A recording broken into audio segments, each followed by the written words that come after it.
recognize this man. Notify police immediately.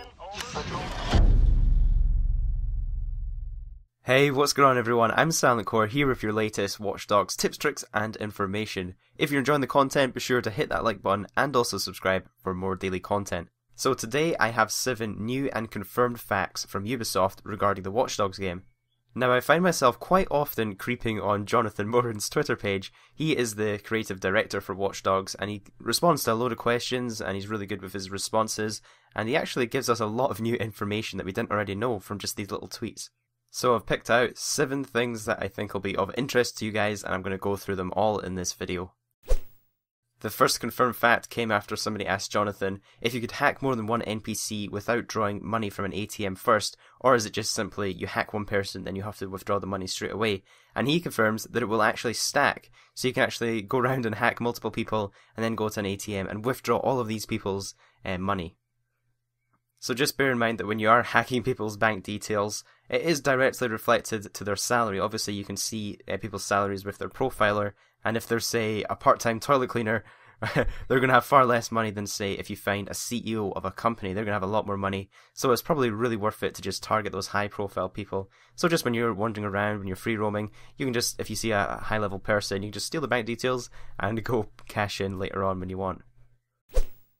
The next fact is to do with the Blackout Hack that we have seen multiple times. It's in a lot of the trailers, and Jonathan confirms that it's actually a craftable consumable item, and there is no cooldown time. However, it will cost 1 each time you use it.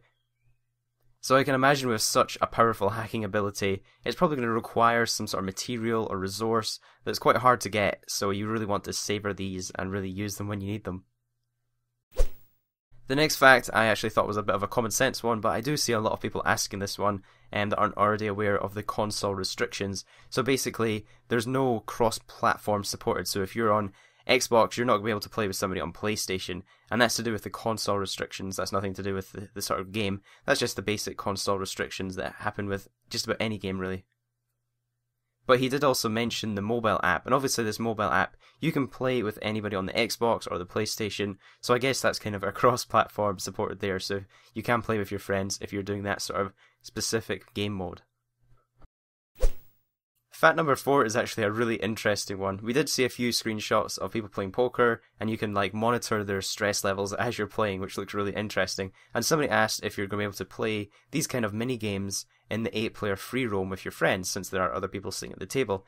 And Jonathan replied and said, no, we do not support multiplayer for these mini games.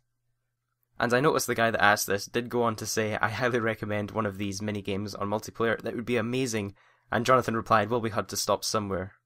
Now, although Jonathan has confirmed this won't be available at launch, I do think it would be a really cool thing to add in the future, maybe possibly a future DLC or something like that. It would be really fun. In fact number 5, Jonathan confirms the Xbox 360 installation details. The installation size is 7.5 gigabytes, and they also support the use of an 8 gigabyte USB drive with a speed of 15 megabytes per second or more. Jonathan has confirmed that you can't control the weather in Watch Dogs. However, you can control the time of day by going to sleep at any of your hideouts, so that's kind of your properties in Watch Dogs. And I guess this will be really helpful because obviously certain types of hacks will only be useful at certain times of days. For example, the blackout effect, if you do it in the middle of the day, it probably won't have much effect since everybody will be able to see anyway. Whereas if you use it at night, it's almost going to be pitch black, so it's going to have a lot of effect. So it's good that we're going to have a little bit of control in that. Now the last fact of this video, Jonathan has confirmed there are 2 next-gen only features, and they are the 2 multiplayer modes of data decryption and the bonus free roam online options. Now in my opinion, those look like the most 2 fun things about Watch Dogs, especially for the multiplayer. Those look like the 2, you've got the data decryption where you can play as part of a team and fight another team. That looks really fun. And then obviously the bonus free roam options, that also looks like a lot of fun. So in my opinion, you definitely have to be playing Watch Dogs on next gen. You don't want to miss out on those really 2 fun game modes. Do let me know in the comments, guys, what console you will be playing Watch Dogs on. I'm really interested to see how many of you guys have next gen or will be playing on last gen, or again, how many of you have PlayStation to Xbox. I'll be really interested in seeing what you guys are going to be playing on. As always, please take 1 second to follow me on Twitter. I'll put all my social media links in the description. Thank you guys so much for watching, and have a great day.